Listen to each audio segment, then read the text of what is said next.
India alliance में मचे इस घमासान पर बीजेपी मजे ले रही है। केंद्रीय मंत्री प्रहलाद जोशी ने कहा कि इंडिया अलायंस की फिल्म का ट्रैजिक एंड हो रहा है।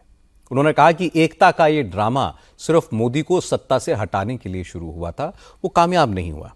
प्रहलाद जोशी ने कहा कि उन्हें तो पहले से पता था कि विपक्षी मोर्चा स्वार्थ का गठबंधन है, इसका टूटना तय है, वही हो रहा है। इंडिया गठबंधन जो है, इंडी गठबंधन, that itself was unnatural because they were fighting. You take for example, Communist Party is one of the Indy partners. तो केरल में आपस में लड़ते हैं, वेस्ट बंगाल में लड़ते हैं। तो ये माननीय अमित शाह जी ने एक बार कहा था, आप सब लोगों को याद होगा, ये फोटो अप है, ये फोटो शूट है और कुछ नहीं है।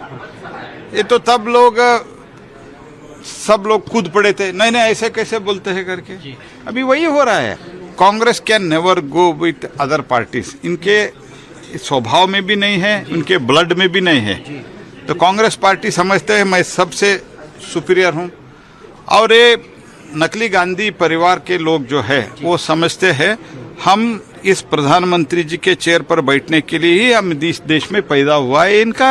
इनका प्रॉब्लम है, हम क्या करें, इसलिए तो झगड़ते रहते हैं। ये कभी भी गठबंधन है ही नहीं है। ये तो एक शो ऑफ था, क्योंकि उनको समझ आ गया था कि मोदी जी के नेतृत्व का एनडीए को, मोदी जी के नेतृत्व को, भारतीय जनता पार्टी को ये ठीक सरते सामना नहीं कर सकते हैं।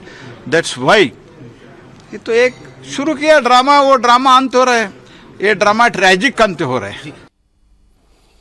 आज अरविंद केजरीवाल के चेहरे पर परेशानी तो साफ दिखाई दी, क्योंकि केजरीवाल जानते हैं कि कांग्रेस इस बार पूरी ताकत से लड़ रही है। असदुद्दीन ओवैसी की पार्टी के उम्मीदवार भी मैदान में हैं, इसलिए एंटी बीजेपी वोट बटेंगे और इसका सीधा फायदा बीजेपी को होगा। इसलिए केजरीवाल की कोशिश है कि दिल्ली में ऐसा माहौल बने जिससे लगे कि मुकाबला आम आदमी पार्टी और बीजेपी के बीच है, कांग्रेस लड़ाई में है ही नहीं।